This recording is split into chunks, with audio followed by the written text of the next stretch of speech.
살아계신 하나님 감사합니다.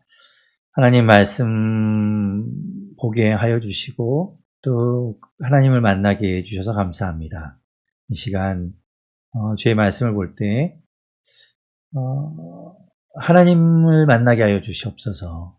이 땅에 육신을 입고 오신 그 예수 그리스도를 만나게 하여 주시옵소서. 그래서 주님을 통하여 하나님을 보게 하여 주시고 우리를 향한 그 주님의 사랑과 그 뜻을 보는 시간 되게 하여 주옵소서. 우리를 불쌍히 여겨 주십시오.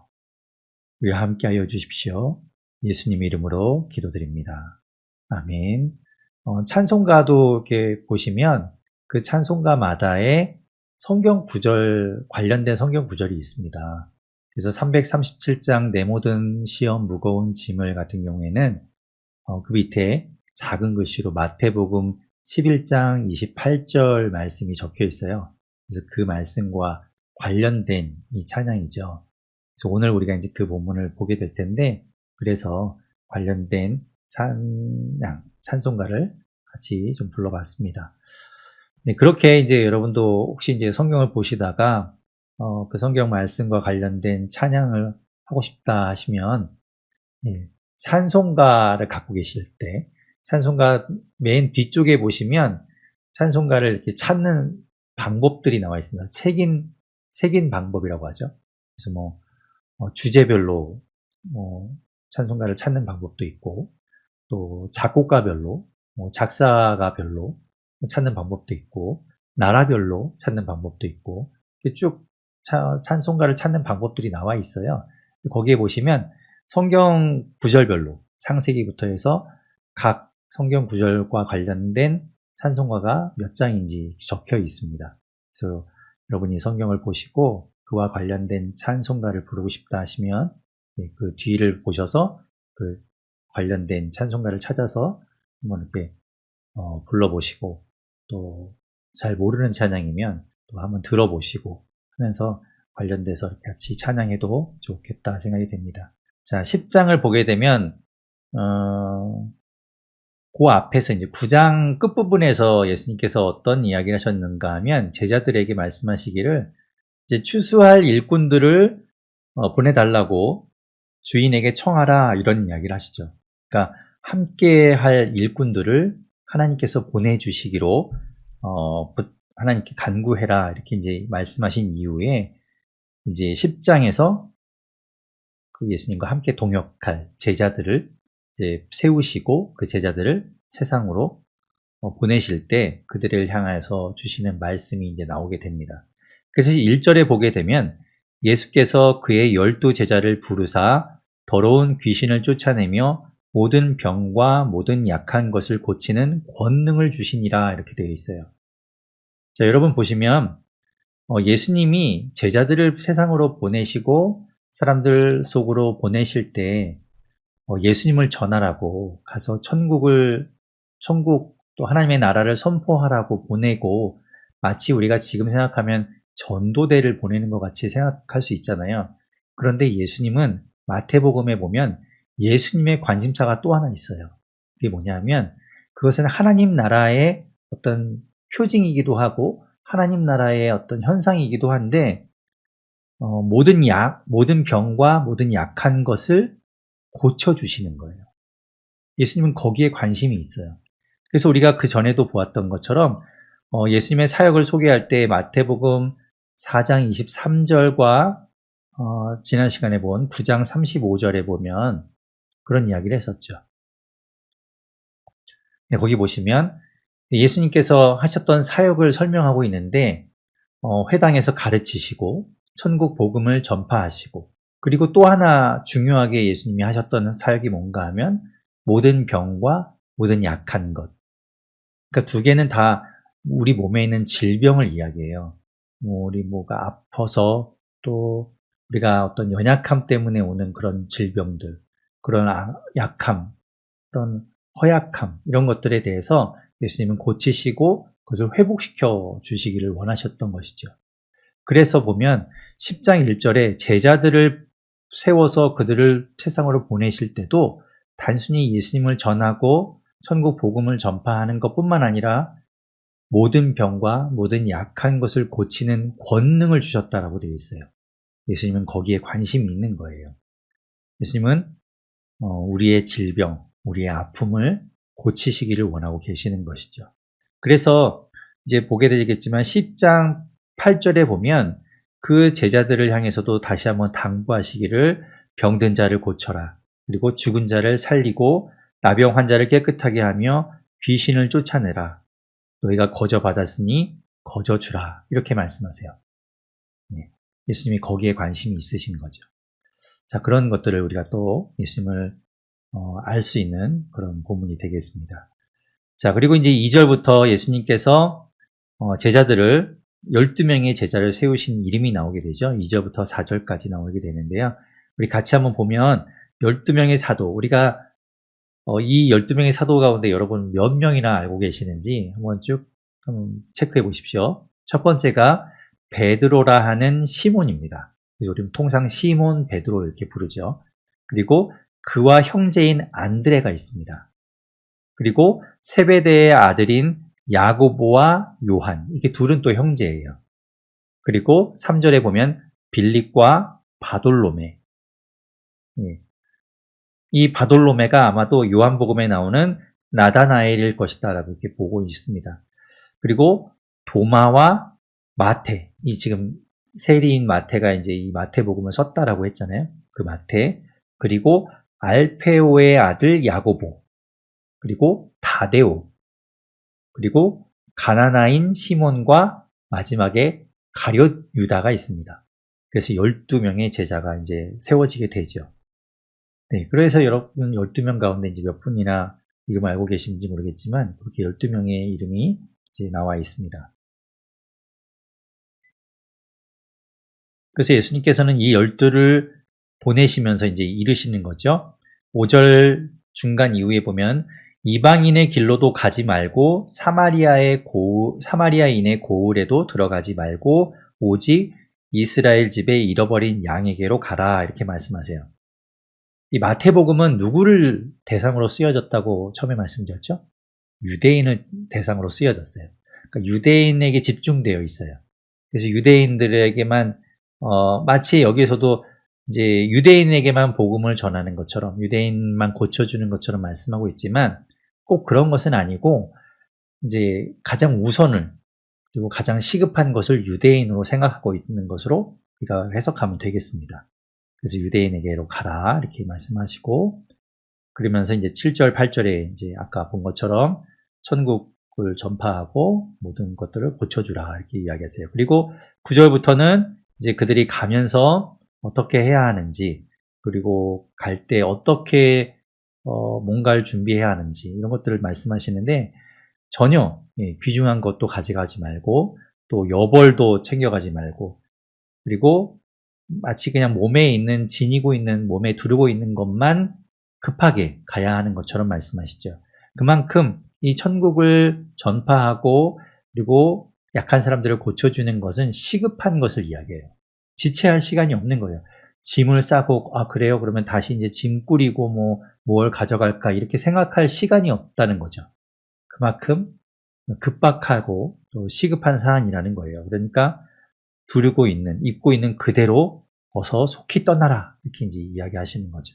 그러면서 가는 곳마다 평안을 빌어주라 이렇게 말씀하세요.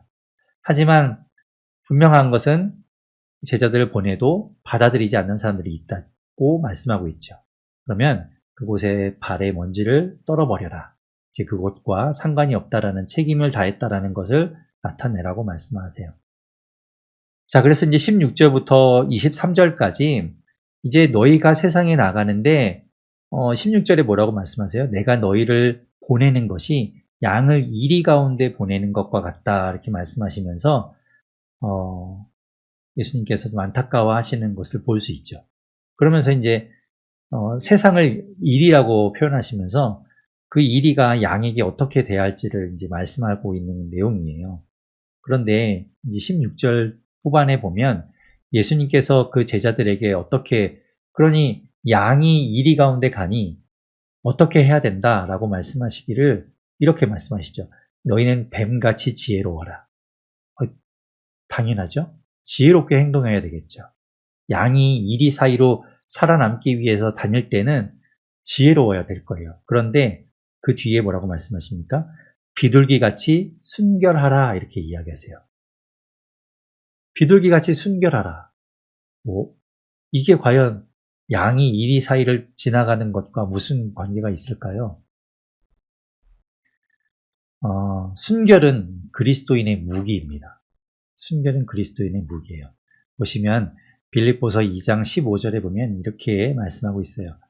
이는 너희가 흠이 없고 순전하여, 이게 같은 단어입니다. 순전하여 어그러지고 거스르는 세대 가운데서 하나님의 흠없는 자녀로 세상에서 그들 가운데 빛들로 나타내며 라고 말씀하죠.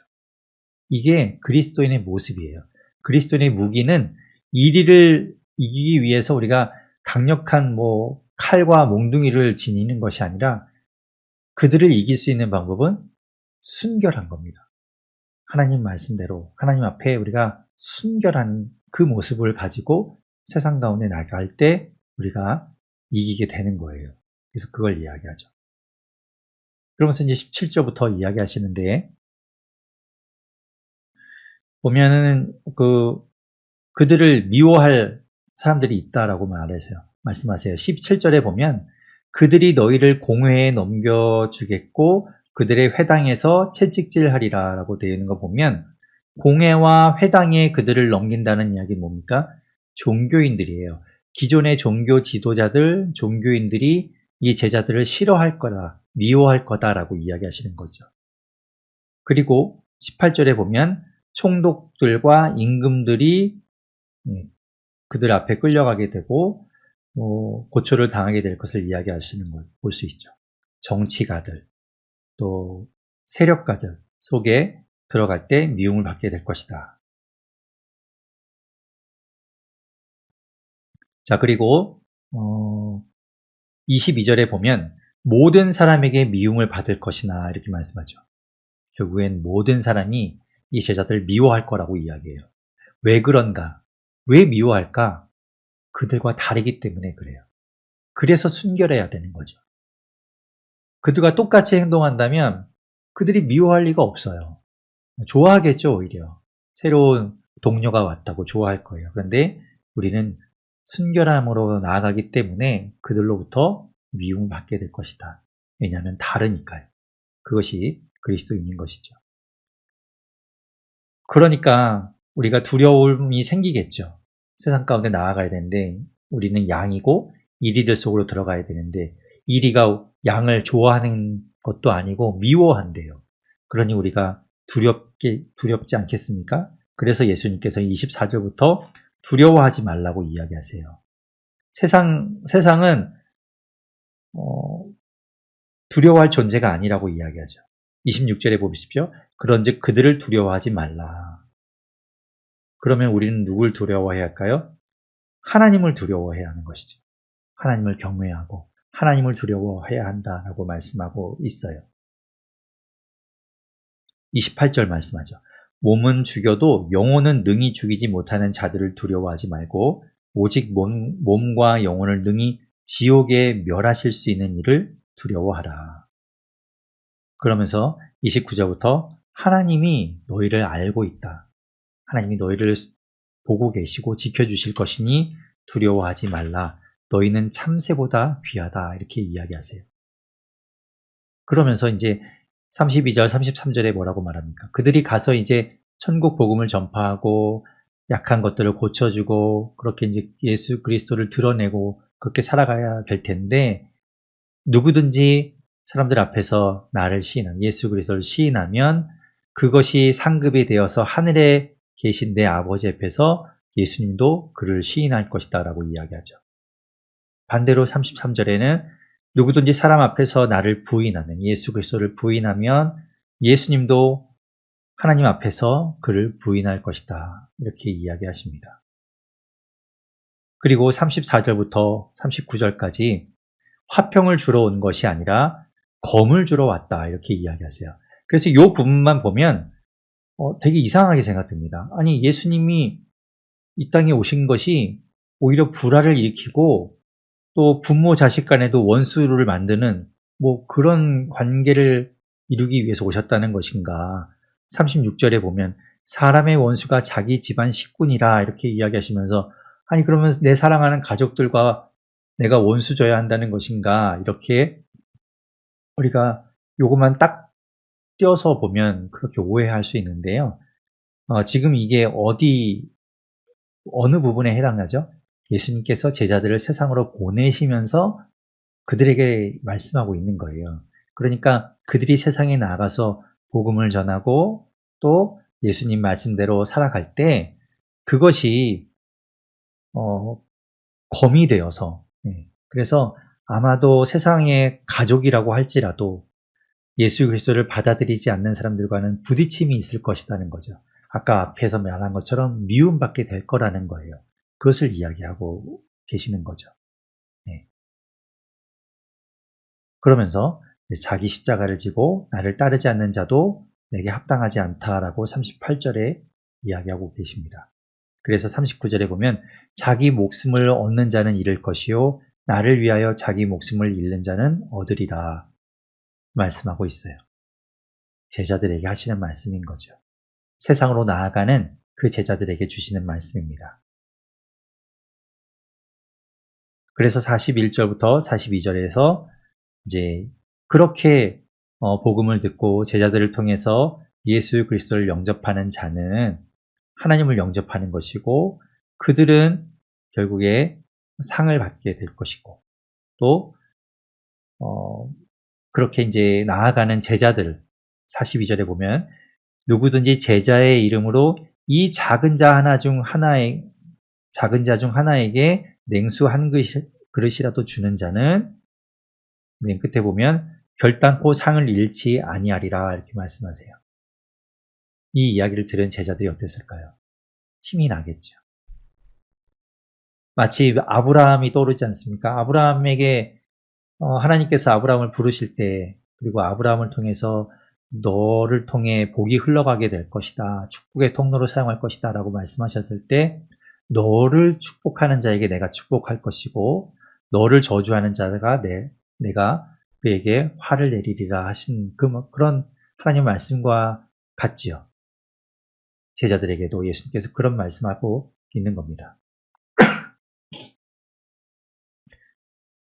그 제자들을 섬겨주는 사람에게 내가 결단코 상을 잃지 않고 기억할 것이다. 이렇게 이야기하고 있습니다. 자, 11장을 같이 보겠습니다. 11장 1절에 보면 예수님께서 이제 그렇게 12제자에게 명하시기를 마치시고 그리고 이제 또 제자들을 보내시고 또 그 후에 여러 마을, 동네에 다니시며 가르치시고 전도하시고 이제 거기를 떠나서 이제 이동하시게 되죠. 자, 그런데 이제 2절부터 우리가 잊고 있던 한 사람이 다시 등장하게 됩니다. 그 누군가 하면 세례 요한이죠.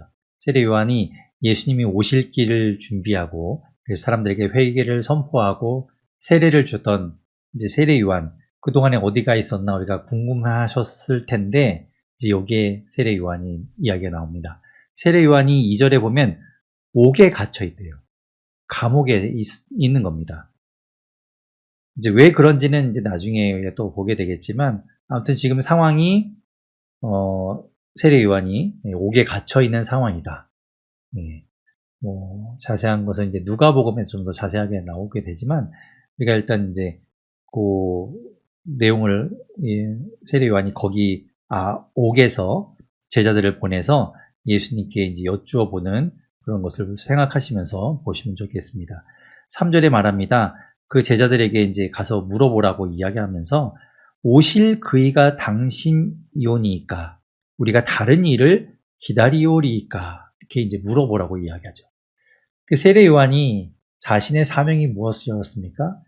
내 뒤에 오실 메시아 그분의 길을 준비하는 것이었죠.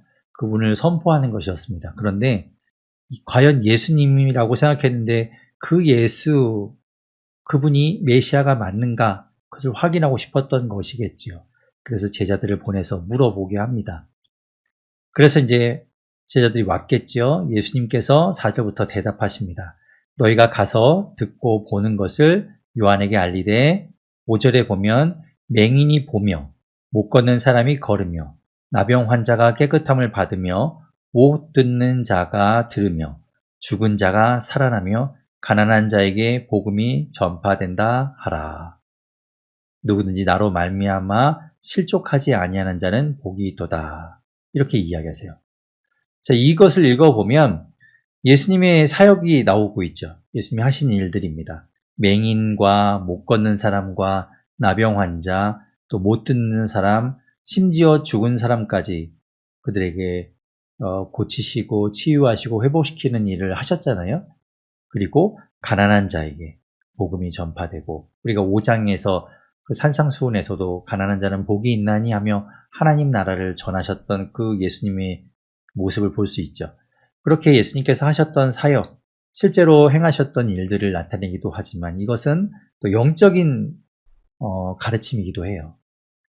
못 보는 사람, 걷지 못하는 사람, 영적으로 그렇게 앞을 보지 못하고 가려져 있고 행하지 못하고 그렇게 영적으로 죽어 있는 사람들, 그들에게 주님께서 그들을 살리시고 그들에게 하나님의 나라를 선포하시는 그것을 말씀하고 있으면서 영육 간에 주님께서 일하시고 계시고 그것을 통해서 구원하시고 생명을 주시는 그 메시아가 바로 예수 그리스도, 그분이 맞다, 예수님이 맞다, 이것을 말해주고 있는 것이죠.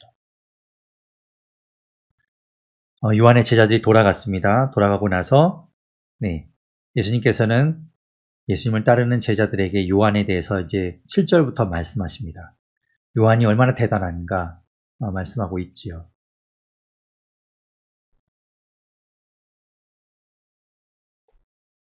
자, 이렇게 요한이 어떤 사람인지에 대해서 제자들에게 설명하시면서 요한을 선지자다라고 이야기하세요.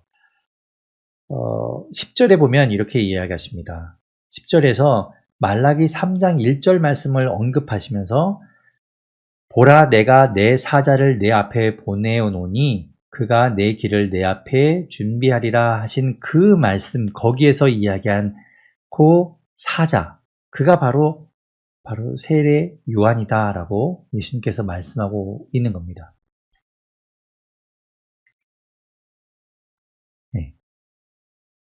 그래서 이제 말라기 3장 1절 말씀, 우리가 구약 마지막 때 우리 6월 29일이었는데요. 그때 우리가 보았던 말씀, 그 말씀이 세례 요한을 통해서 성취되었다라는 것을 예수님께서 말씀하고 있죠. 자, 그것을 이제 이야기하시면서 그만큼 11절에 보면 여자가 낳은 자 중에 세례 요한보다 큰 이가 일어남이 없도다. 굉장한 그 칭송이죠. 세례 요한이 그렇게 큰 자다 이렇게 이야기하시는데, 그런데 천국에서는 극히 작은 자라도 그보다 크리다 이렇게 이야기하세요. 천국에서는, 하나님 나라에서는 세례 요한이 얼마나 대단한 사람처럼 보이고 위대한 선지자처럼 보이지만 하나님 나라에서는 그도 작은 자일 뿐이다 이렇게 이야기하시면서 그곳에서 우리 모두는 다 큰 자가 될 것이다 이렇게 이야기하시죠.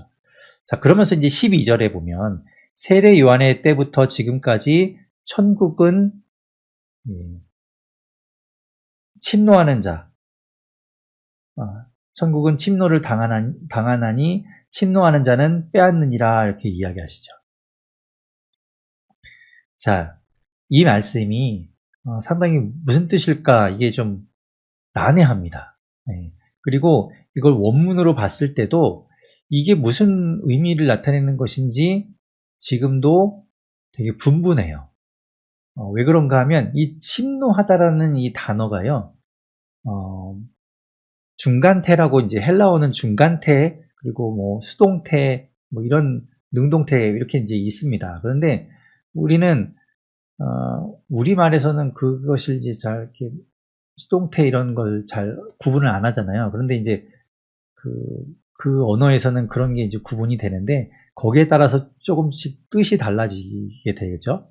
그런데 이제 우리가 이 헬라어 원문에서 봤을 때는 이게 과연 수동태로 사용됐는지 중간태로 사용되는지 그것이 명확하지 않으니까 이렇게 해석하면 이 뜻이 되고 저렇게 해석하면 저 뜻이 되고 이렇게 달라지는 거예요. 그래서 보면 우리가 이제 그 성경을 헬라어를 번역해서 여러 가지 성경이 이제 나오게 되잖아요. 우리도 한글로 된 성경 중에도 개역 개정, 우리가 지금 보고 있는 개역 개정 성경이 있고, 또 새번역 성경이 있고, 뭐 공동 번역 성경이 있고, 또 출판사에서 나온 뭐 쉬운 성경, 현대인의 성경, 뭐 여러 가지 성경들이 있잖아요.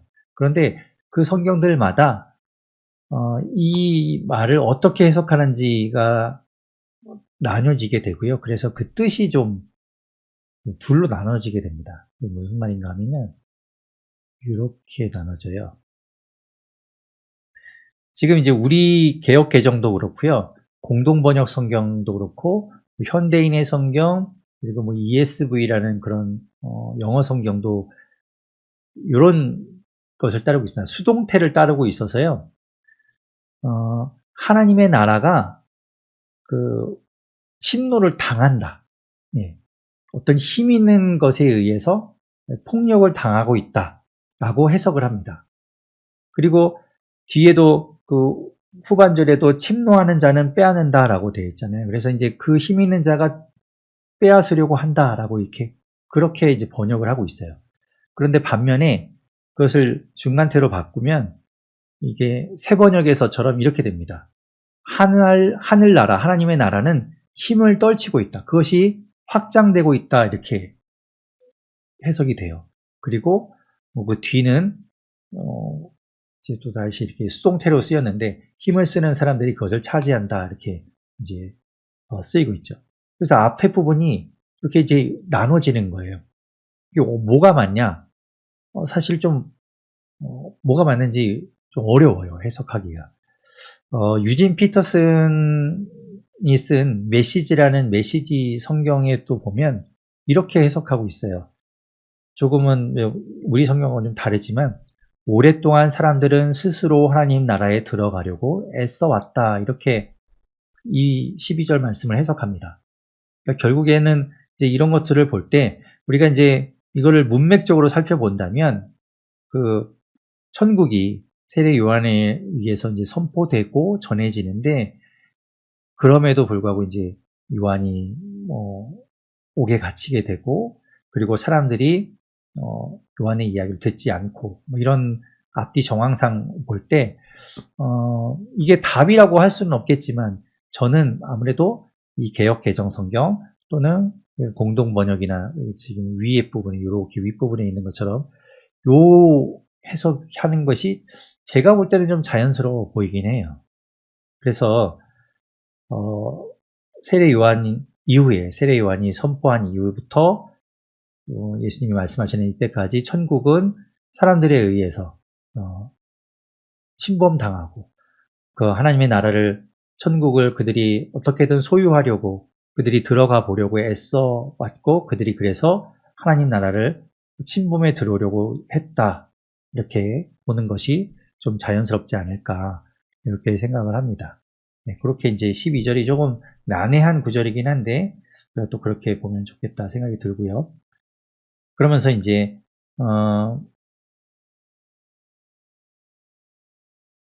13절, 14절에 모든 선지자와 율법이 예언한 것은 요한까지. 요한이 이제 마지막 선지자인 것처럼 이제 보여지죠. 그래서 요한까지. 그리고 14절에 보면 만일 너희가 즐겨받을진대 오리라 한 엘리야가 곧 이 사람이니라 라고 예수님께서 말씀하세요. 그것이 이제 말라기에 우리가 말라기 4장 5절에 보면 보라 여호와의 크고 두려운 날이 이르기 전에 내가 선지자 엘리야를 너희에게 보내리라 하신 그 말라기 선지자를 통해서 주셨던 예언의 말씀이 있거든요. 근데 그 예언에 나왔던 선지자 엘리야가 바로 세례 요한이다라고 예수님께서 해석하시는 거예요. 예, 그런 것을 이제 볼 수 있죠. 그러면서 이제 세례 요한이 그만큼 큰 자고 대단하다라고 말씀하고 있는 겁니다. 예, 그럼에도 불구하고 엘리야로 온 세례 요한이 천국 복음을 전하고 회개하라고 천국이 가까이 왔다고 해도 사람들은 그것을 받아들이지 않는다는 거예요. 그래서 이제 그 뒤에 이야기하는 것처럼 피리를 불어도 춤추지 않는다. 이제 비유로 17절에 이야기하고 있는 걸 볼 수 있죠. 네. 그러면서 이제 20절에 그렇게 회개하지 않고 천국 복음을 받아들이지 않는 그런 것들을 이제 질책하고 있으시면서 20절부터 24절에 이제 예수님의 말씀을 듣지 않고 회개하지 않는 도시들에 대해서 책망하시는 내용이 나오게 됩니다. 그래서 21절에 보면 고라신, 이 도시를 말해요. 이 동네를, 이제 고을을 이야기하고, 베세다, 그리고 두로와 시돈, 성경에 많이 나오는 곳이죠. 그리고 23절에 보면 가버나움. 오, 신기하죠. 가버나움은 예수님이 활동하셨던 주 동네잖아요. 그런데 그것도 하나님 말씀 받아들이지 않고 천국 복음 받아들이지 않았다는 거예요. 예. 그런 것들을 이제 이야기하시면서 그들을 향하여 책망하시는 것들이 나옵니다. 그리고 25절부터 이제 예수님께서 말씀하시기를 30절까지 중요한 이야기를 하실 때 28절이 아주 핵심이 되겠죠. 우리가 아까도 찬양했던 것처럼 수고하고 무거운 짐진 자들아 다 내게로 오라 내가 너희를 쉬게 하리라 이렇게 말씀하고 있어요. 수고하고 무거운 짐이라는 게 뭘까요? 우리 삶의 짐, 물론 그것이 무겁고 그것이 우리를 짓누르기도 하죠. 그런데 이제 이 안에서 또 이야기하시는 것은 율법에 의한 죄의 짐이에요. 우리에게 지워진 그 죄의 멍에 그것을 이야기해요. 율법은 우리에게 어떤 죄를 깨닫게 하는 역할을 하죠. 그래서 율법을 볼 때 우리는 내가 죄인이구나. 내가 그렇게 율법에 어긋난 죄인일 수밖에 없는 그런 존재구나라는 걸 깨닫게 됩니다. 그래서 우리는 더 주님이 필요하다는 것을 알게 되죠. 그렇게 해서 그 율법에 짓눌린, 율법에 의해 죄를 깨닫고 그 죄의 무게에 짓눌려 있는 이들을 향해서 주님께서 말씀하시기를 내게로 와라. 내가 너희를 쉬게 하겠다. 라고 말씀하고 있는 거예요. 주님께서 자유를 선포하시고 있는 거죠. 그러면서 30절에 보면 내 멍에는 쉽고 내 짐은 가벼움이라 이렇게 이야기하세요. 주님께서 우리를 부르십니다. 죄의 짐, 우리의 삶의 무게, 그것에 우리가 짓눌려서 힘들어하고 아파하고 고통스러워할 때 주님께서는 우리에게 말씀하세요. 내게로 와라. 내가 네 짐을 내가 지겠다라고 말씀하시죠. 너는 대신에 내 짐을 지거라 이렇게 이야기하세요. 그 짐은 가볍다라고 말씀하고 있습니다. 네, 그런 말씀을 통해서 주님께서 우리에게 그 주님의 사랑을 들려주고 있습니다. 12장에 보면 1절에 그때 예수께서 안식일에 밀밭 사이로 거닐실새 제자들이 시장하여 이삭을 잘라 먹으니 중요한 날입니다. 안식일은. 그죠? 우리가 유대인들에게 안식일은 너무너무나 중요한 날이죠. 지금도 안식일을 아주 칼같이 지킵니다. 그래서 안식일에는 그들이 엘리베이터 버튼도 안 누른다고 하잖아요. 그래서 엘리베이터 층마다 다 자동으로 눌리게 되어 있고, 그래서 이제 층마다 자동으로 열리면 이렇게 내리고, 자기가 손으로 그걸 누르는 것조차도 일하는 것이라 판단해서 하지 않는다고 하죠. 그 정도로 이제 안식일을 철저하게 지키려고 하는데, 그 안식일에 제자들이 밀밭에서 이삭을 잘라서 먹었다는 거예요. 제자들도 대단하죠. 제자들도 유대인일 텐데 평생 그들이 안식일을 지키며 살아왔을 텐데 예수님과 함께 있다고 아주 그냥 배짱이 두둑해요. 그래서 하면 안 되는데 이삭을 잘라서 먹은 겁니다. 2절에 보면 바리새인들이 보고 놓치지 않죠. 아니, 당신의 제자들이 왜 안식일에 하지 못할 일을 합니까? 일하면 안 된다고 했는데 왜 안식일에 일을 하는 것을 그냥 두십니까? 이런 거죠.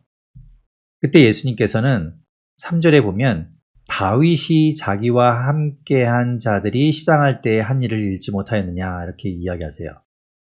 그러면서 4절에 이제 그 하나님 전에 들어가서 제사장 외에는 자기나 그 함께한 자들이 먹어서는 안 되는 진설병을 먹지 않았느냐라고 이야기하시고, 또 5절에 보면 안식일에 제사장들이 성전 안에서 안식을 범하여도 그것이 죄가 되지 않는다는 걸 너희가 모르느냐, 이렇게 이야기하세요.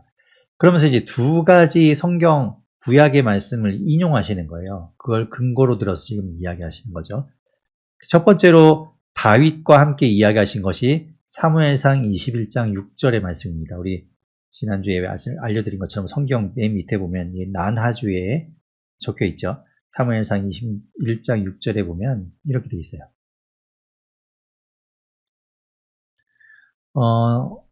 다윗과 그 함께하는 그 청년들, 그 사람들이 사울에게 쫓겨서 도망 다닐 때입니다. 사울이 이제 다윗을 죽이려고 하니까 온 유대 지방을 돌아다니면서 이제 피해 다닐 때예요. 그러니까 뭐 제대로 먹지 못하고 맨 도피 생활을 하고 있을 때였죠. 그래서 이제 그때 이제 성전에 가게 되고, 그곳에서 이제 제사장들이 그 성소에서 있던 성소에 이렇게 놓여져 있던 진설병을 꺼내오게 되는데, 그 꺼내온 것은 제사장들이 먹게 되어 있어요. 근데 이제 그것을 다윗과 그 소년들에게 주었던 이야기가 나오거든요. 그것이 이제 사무엘상 21장의 이야기인데요. 거기에 있는 말씀을 이제 예수님께서 말씀하고 있는 거예요. 원래는 말씀드린 것처럼 레위기 24장 8절과 9절에 보면 안식일마다, 그러니까 안식일마다 그 떡을 교체하는데, 그 물려 나온 떡은 아론과 그 자손들, 그러니까 제사장만 거룩한 곳에서, 정해져 있는 곳에서 먹어야 돼요. 다른 사람 먹으면 안 됩니다. 그런데 이제 다윗과 그 함께한 사람들이 먹었던 것을 보면 하나님께서도 그것을 용납하셨다라는 걸 이야기하는 거죠. 그리고 이제 5절에 있는 것처럼 안식일에 제사장들이 성전 안에서 안식을 범하여도 죄가 없지 않느냐라고 하는 얘기는 무슨 얘기냐면요. 민수기 28장 9절과 10절이라고 여러분 난하주에 있죠. 거기에서 보면 이렇게 돼 있어요. 안식일에는 1년 되고 흠없는 순양 2마리와 고운 가루 10분의 2의 기름 섞은 소제와 그 전제를 드릴 것이니 이는 상번제와 그 전제 외에 매 안식일의 번제니라. 이거하고 이게 도대체 무슨 상관일까요? 이게 무슨 얘기냐면 10계명 아까 이야기했잖아요. 10계명을 이야기할 때 그 출애굽기 20장하고 이제 신명기 5장에 10계명이 나오는데요. 거기에 보면 하나님께서 안식일을 지키라고 신우망안 안식일 4계명이 안식일을 지키라는 거잖아요. 네. 예, 어려우세요?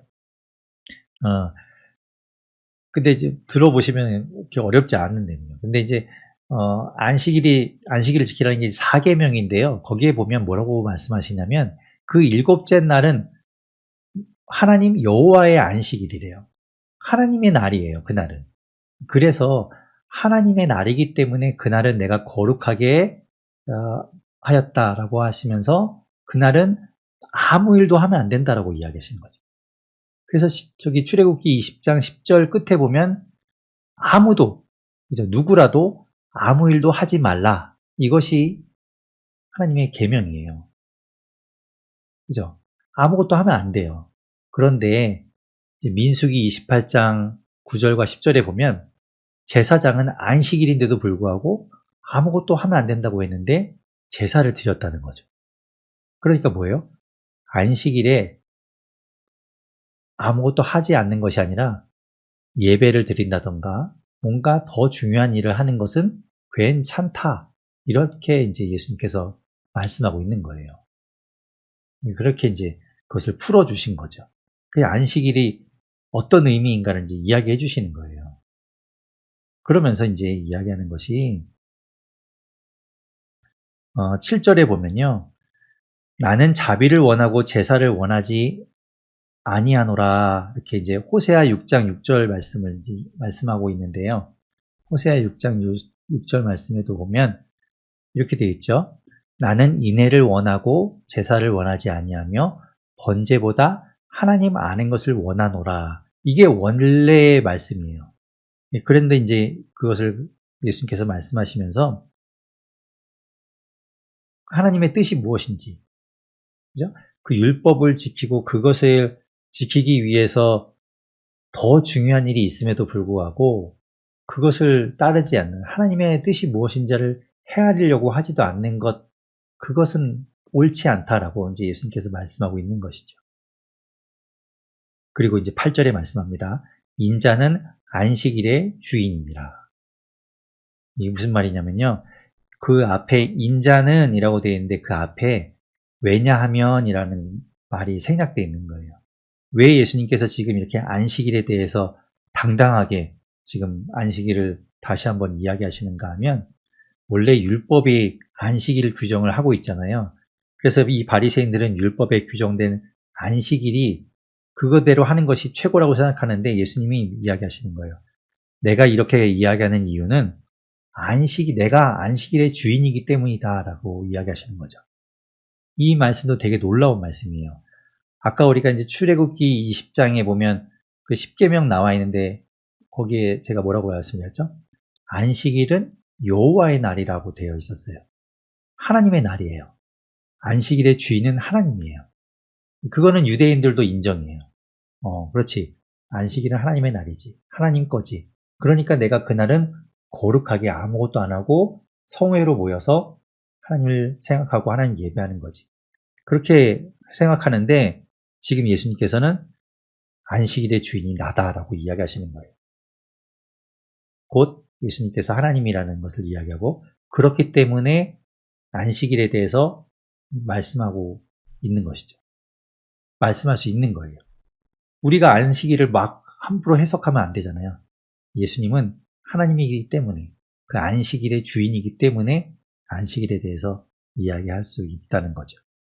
그래서 예수님께서 말씀하시는 거고 그 안식일을 그렇게 예수님께서 생각하시는 그 단적인 예가 바로 9절부터 나오는 이야기예요. 거기에 보시면 안식일에 회당에 들어가셨는데 거기에 한쪽 손 마른 사람이, 한쪽 손이 이제 불편한 사람이, 아픈 사람이 이제 들어왔죠. 그래서 예수님께서 안식일에 그 사람의 손을 고쳐주셨어요. 그러니까 사람들이 아니 어떻게 안식일에 아무것도 하면 안 되는데 저렇게 병을 고치지? 그렇게 생각하는 거죠. 사람을 고치는 것, 사람의 생명이 더 중요하잖아요. 그런데 사람들이 안식일이라는 거에 갇혀서 그런 걸 못하게 하는 겁니다.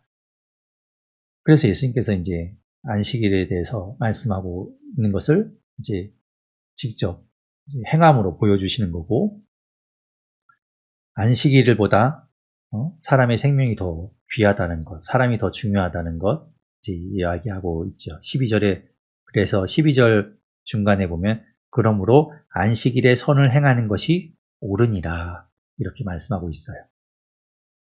그러자 14절에 보면 바리새인들이 부글부글 끓죠. 그래서 어떻게 하면 예수를 죽일까 하고 의논하게 되었다라고 말씀합니다. 그리고 이제 15절부터도 예수님께서 이제 다니시면서 사람들을 고쳐주세요. 그리고 다 병도 고쳐주시고, 그리고 이제 하나님의 말씀을 전하죠. 그러면서 이제, 이사야 선지자의 말씀을 이제 인용해서 18절부터 이야기하시는데, 18절부터 21절까지 이사야 42장 1절 이하에 있는 그 말씀을 인용해서 이야기하고 있어요. 그리고 그것이 21절 끝에 보면 이루려 하심이다라고 말씀하죠. 그 이사야서에 나오는 예언이 예수님을 통해서 이루어졌다라고 마태는 이야기하고 있는 거예요. 그 이사야 42장 1절부터 나오는 그 예수님께서 이루셨다고 하는 그 말씀이 무슨 내용인가 하면요. 제가 이사야서를 또 다 이야기하기는 좀 그렇지만 이사야서에 보면 42장부터 뭐가 나오냐면요. 여호와의 종의 노래라는 것이 나옵니다. 하나님의 종, 그러니까 메시아인데요. 그 메시아를 찬양하며 메시아가 어떤 분인가를 기리며 그 메시아에 대한 묘사를 나타내는 노래들이 쭉 나오게 되는데 그 첫 번째로 나오는 부분, 그러니까 여호와의 종의 노래 첫 번째 노래가 바로 지금 여기서 인용하고 있는 18절부터 21절에 인용하고 있는 내용이에요. 그래서 보면은 18절에 보면 보라 내가 택한 종이라고 말씀하죠. 그게 바로 메시아를 이야기하고요.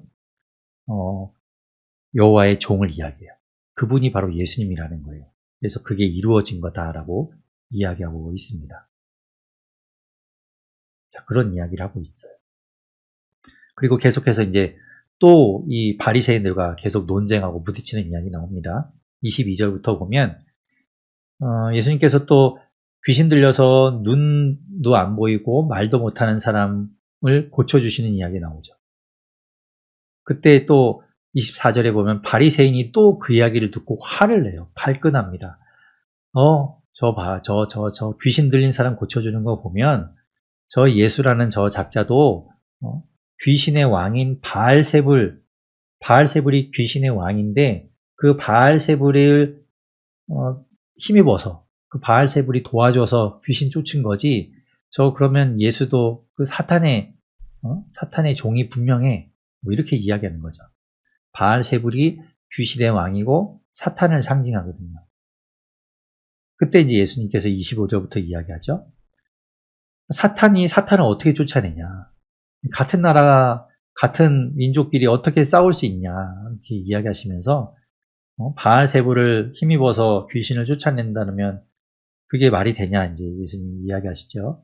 그러면서 28절에 보면 내가 하나님의 성령을 힘입어서 귀신을 쫓아낸다. 이렇게 이제 이야기하시는 거예요.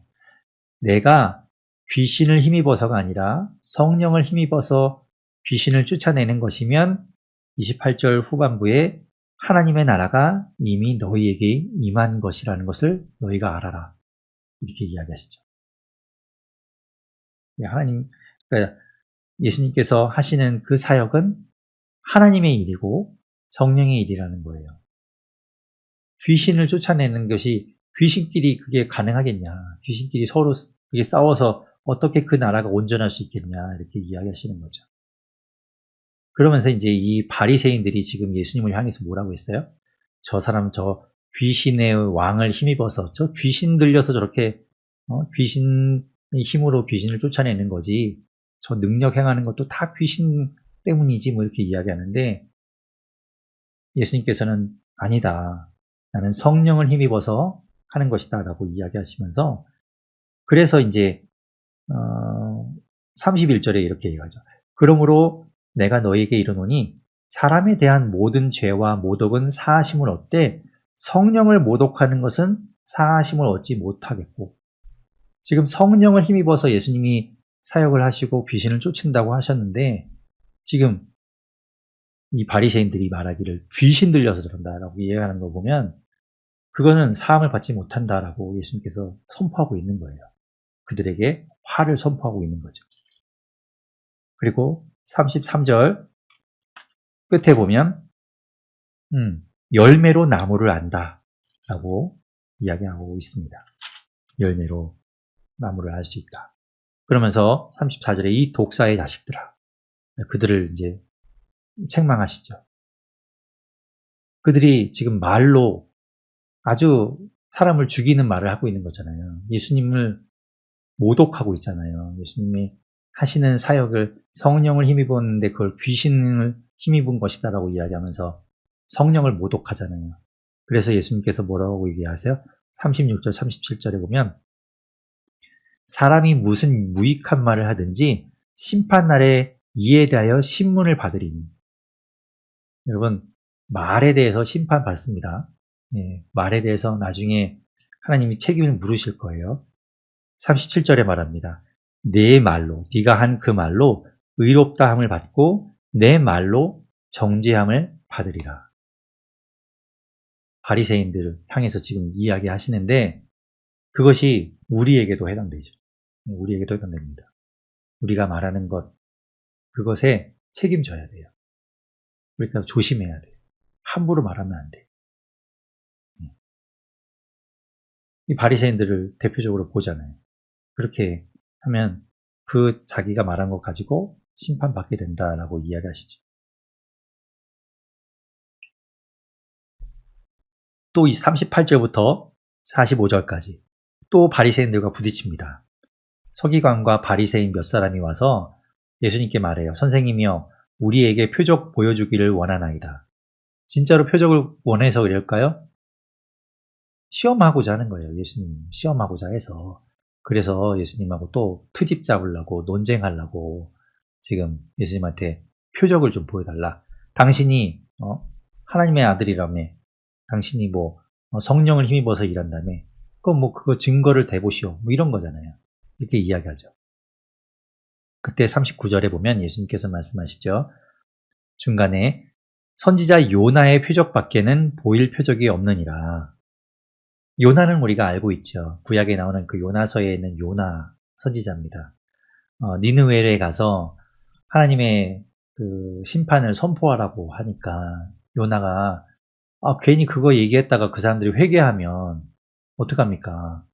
그 아수르에 있는 니느웨라는 그곳은 아수르의 수도인데 괜히 가서 아수르가 맨날 우리 괴롭히는데 가서 그 사람들 회개하고 구원을 받으면 그거 안 되잖아요. 배 아프잖아요. 네, 그런 사람들은 심판받아야죠. 우리 맨날 괴롭히는데. 그래서 요나가 안 가죠. 하나님 가라고 했는데 안 가고 다시스로 가는 배를 타고 가다가 이제 물에 빠지게 되고, 그래서 큰 물고기 뱃속에 들어가서 3일 만에 나오게 되죠. 그리고 다시 니느웨에 가서 하나님의 말씀을 선포하니 그들이 회개하는 이야기가 나오는데, 그 요나의 표적밖에는 너에게 보일 것이 없다라고 말씀하세요. 요나가 큰 물고기 뱃속에서 3일 동안, 사흘 동안 있었던 것처럼 40절에 보면 인자도, 나도 사흘 동안 땅속에 있게 될 것이다. 그것을 보면 너희가 내 말이 무엇인지를 알게 될 것이다. 이제 이렇게 이야기하시는 거예요. 네. 그리고 42절에 보면 솔로몬 이야기하세요. 솔로몬 이야기하시면서 심판 때에 남방 여왕이 일어나 2세대 사람을 정죄하리니 이는 그가 솔로몬의 지혜로운 말을 들으려고 땅 끝에서 왔음이거니와, 이렇게 이야기하죠. 이게 이제 열왕기상 10장하고 역대하 9장에 보면 스바의 여왕이 이제 막 하는 재물을 가지고 솔로몬에게 찾아옵니다. 솔로몬이 워낙 지혜가 뛰어나다고 하니까 실제로 그 솔로몬을 만나고 솔로몬의 지혜를 듣고 배우기 위해서 많은 선물을 막 준비해갖고 찾아오죠. 그래서 이제 솔로몬을 직접 보고 놀라죠. 그 지혜에 놀라고 돌아가게 되는데, 그 스바 여왕이 여기서 말하는 남방 여왕이에요. 그래서 그 솔로몬의 지혜, 솔로몬이 그렇게 뛰어나다고 생각했던 그 솔로몬보다 더 큰 이가 바로 나다. 이렇게 예수님께서 말씀하고 있습니다. 네. 그리고 43절부터 45절까지 보면, 귀신 들린 사람, 더러운 귀신이 나갔다가 그냥 돌아오는 게 아니라 귀신 7을 데리고 들어온다. 그래서 집이 비어 있으면 안 된다는 걸 이야기해요. 그러니까 귀신을 우리가 이제 예수님께서 귀신을 쫓고 하지만 그런다고 해서 해결되는 게 아니라 뭐가 채워져야 됩니까? 그곳이 내 집, 내 마음이 예수로 채워지지 않으면 그 사람의 나중 형편이 전보다 더 심해지게 된다, 이렇게 이야기하세요. 귀신을 쫓는 게 중요한 게 아니에요. 내 마음을 비우는 게 중요하지 않아요. 세상은 이야기하죠. 마음을 비운다고 이야기하는데 그게 중요하지 않아요. 비운다고 비워지지 않죠. 뭘로 채우느냐가 중요해요. 그래서 예수님으로 채우는 것, 그것을 통해서 우리가 귀신을 쫓고 우리가 깨끗해질 수 있는 것이죠. 자, 그런 이야기들을 하고 있을 때 46절부터 50절에 보면 예수님의 가족들이 예수님을 찾아와요. 예수님의 가족들이 예수님을 찾아옵니다. 그래서 사람들이 이야기해요. 예수님 가족들이 찾아왔는데요. 어머님도 오셨고요. 동생들이 찾아왔어요. 그때 예수님께서 말씀하시죠. 48절에 보면 누가 내 어머니이며 내 동생들이냐. 그러면서 말씀하세요. 그 앞에 있는 제자들, 둘러싼 사람들을 가르치시면서 50절에 아주 중요한 이야기 하십니다. 누구든지 하늘에 계신 내 아버지의 뜻대로 하는 자가 내 형제요, 자매요, 어머니이니라. 이렇게 이야기하세요. 가족을 거부하는 게 아니에요. 예수님이 무슨 어머니 마리아를 거부하고 형제들을 거부하는 게 아니라 보여주시는 거예요.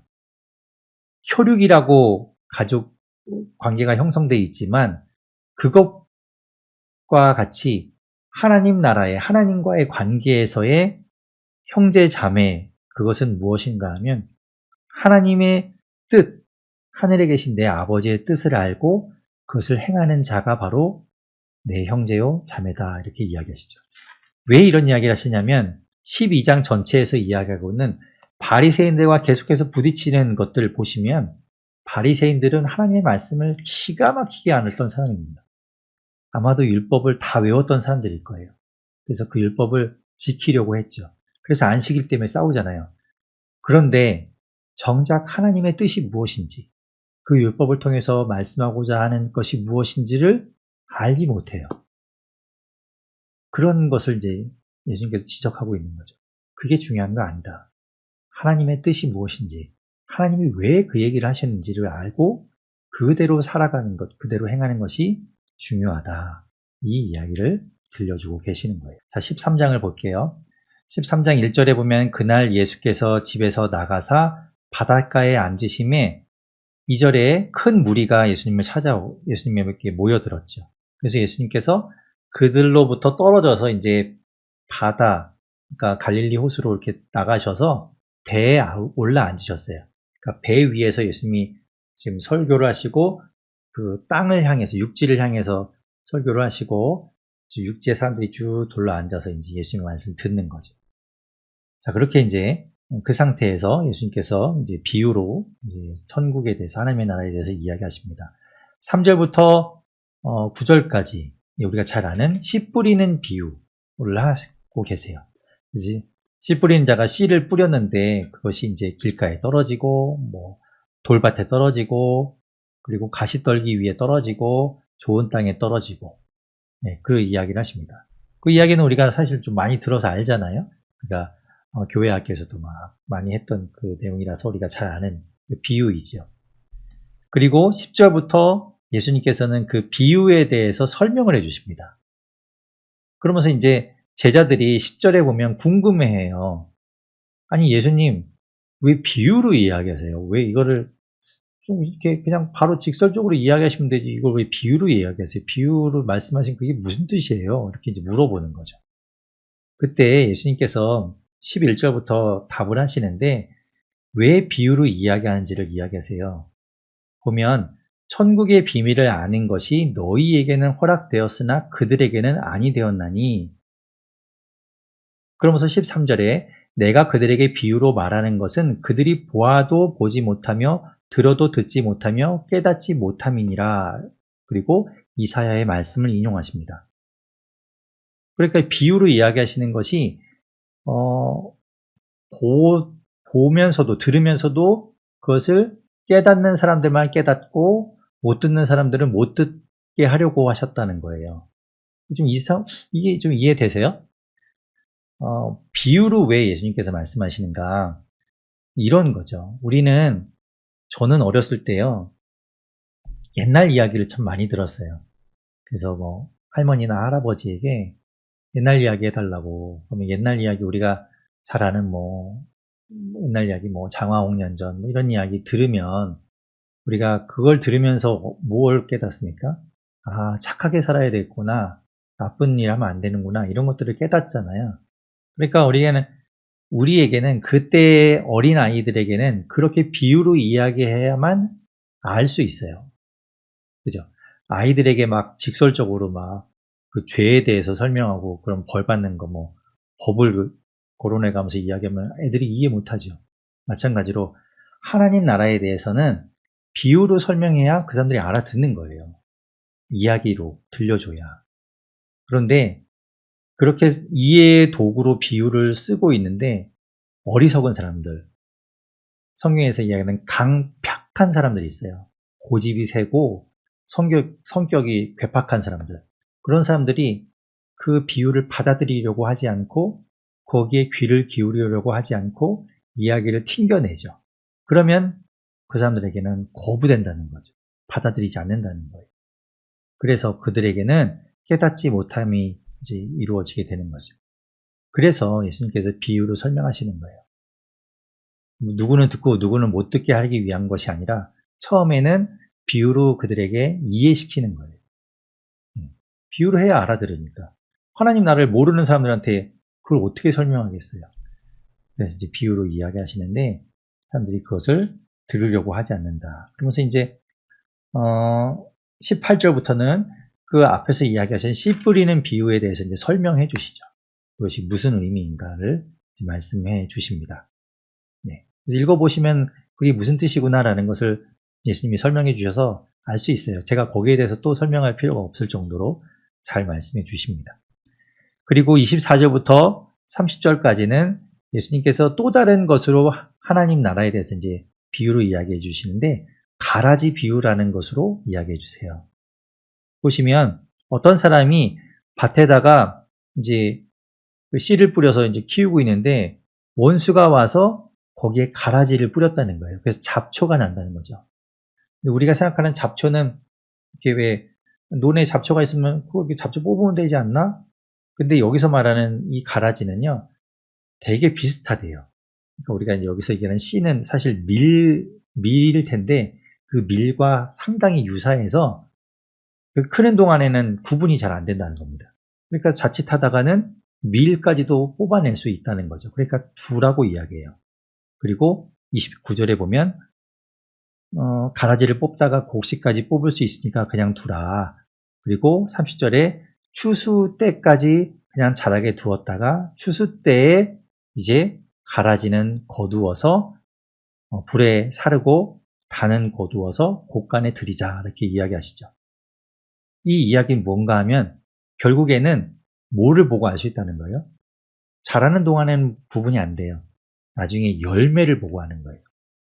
당연히 이 밀은 열매가 맺힐 거잖아요. 그러니까 그 열매를 보고 이 밀을 알 수 있는 거고, 잡초는 열매가 없든지 아니면 다른 열매가 맺힐 테니까 그걸 보고 구분한다는 것이죠. 결국 아까 12장 33절에서 본 것처럼 열매를 보고 그 나무를 알 수 있다는 거예요. 그런 이제 비유를 들어주시는 거죠.